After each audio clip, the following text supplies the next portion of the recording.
വാശിയേറിയ ഒരു ത്രിതല പോരാട്ടത്തിന് സമാപനം കുറിച്ചുകൊണ്ട് കഴിഞ്ഞ ദിവസം തെരഞ്ഞെടുപ്പ് കഴിഞ്ഞുവെങ്കിലും ദില്ലിയിൽ ഇനി തെരഞ്ഞെടുപ്പ് ഫലം വരാനിരിക്കുകയാണ്.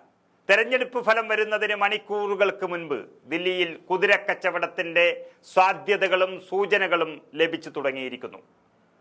പാർട്ടി അംഗങ്ങൾക്ക് കോടികൾ വാഗ്ദാനം നൽകി ചാക്കിലാക്കി AAPയെ തകർക്കാനാണ് BJPയുടെ ശ്രമമെന്ന് AAPയുടെ രാജ്യസഭാ MP സഞ്ജയ് സിംഗ് പറഞ്ഞിരിക്കുകയാണിപ്പോൾ. വ്യാപകമായി BJP കള്ളപ്പണം ഇറക്കുകയാണെന്നും AAPയെ ലക്ഷ്യം വെച്ച് നീങ്ങുകയാണെന്നുമാണ് AAPയുടെ മൊത്തത്തിലുള്ള ഒരാരോപണം. ഡൽഹി തെരഞ്ഞെടുപ്പിന് മുന്നോടിയായി 7 AAP സ്ഥാനാർത്ഥികൾക്ക് 15 കോടി രൂപ വീതം വാഗ്ദാനം നൽകി വശത്താക്കാനുള്ള ശ്രമം നടന്നതായും അജയ് സിംഗ് അവകാശപ്പെട്ടിരിക്കുന്നു. വെറുതെ പറയുകയല്ല, തെളിവുകൾ സഹിതം പുറത്തുവിടുമെന്നൊക്കെ അദ്ദേഹം പറയുകയാണ്.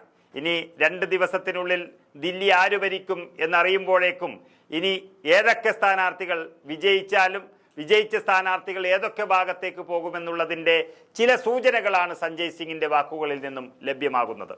സ്ഥാനാർത്ഥികളുടെ പേരുകൾ വെളിപ്പെടുത്താതെയായിരുന്നു സഞ്ജയ് സിംഗിൻ്റെ ഇപ്പോഴത്തെ ആരോപണം.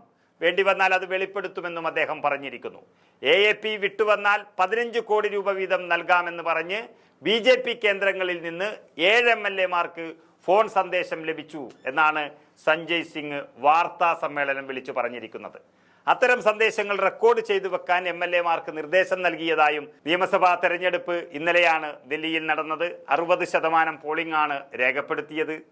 തലസ്ഥാനത്ത് BJP അധികാരത്തിൽ 27 വർഷത്തിനു ശേഷം തിരിച്ചു വരുമെന്നാണ് ഭൂരിഭാഗം എക്സിറ്റ് പോൾ ഫലങ്ങളും പ്രവചിച്ചിരിക്കുന്നത്. എന്നാൽ എക്സിറ്റ് പോളിൽ വിശ്വസിക്കുന്നില്ല എന്നും കെജ്രിവാൾ വീണ്ടും ദില്ലി മുഖ്യമന്ത്രിയാകുമെന്നൊക്കെയാണ് AAPയുടെ പ്രതികരണം. എങ്കിലും AAP ഏതെങ്കിലും തരത്തിൽ BJPയുടെ അത്രയ്ക്ക് തന്നെ വരികയാണെങ്കിൽ, അല്ലെങ്കിൽ ഏതെങ്കിലും തരം ഭീഷണിയായി ഒപ്പത്തിനൊപ്പം വരികയാണെങ്കിൽ, അത്തരത്തിലുള്ള AAP സ്ഥാനാർത്ഥികളെ വിജയിച്ചു വന്ന MLAമാരെ ചാക്കിട്ട് പിടിക്കാനാണ് ഈ കോടിക്കണക്കിന് രൂപ BJP വാഗ്ദാനം ചെയ്തിരിക്കുന്നത്. 7 MLAമാർ എന്നും പറഞ്ഞുകൊണ്ട് സഞ്ജയ് സിംഗ് പുറത്തുവിട്ടിരിക്കുന്നത്.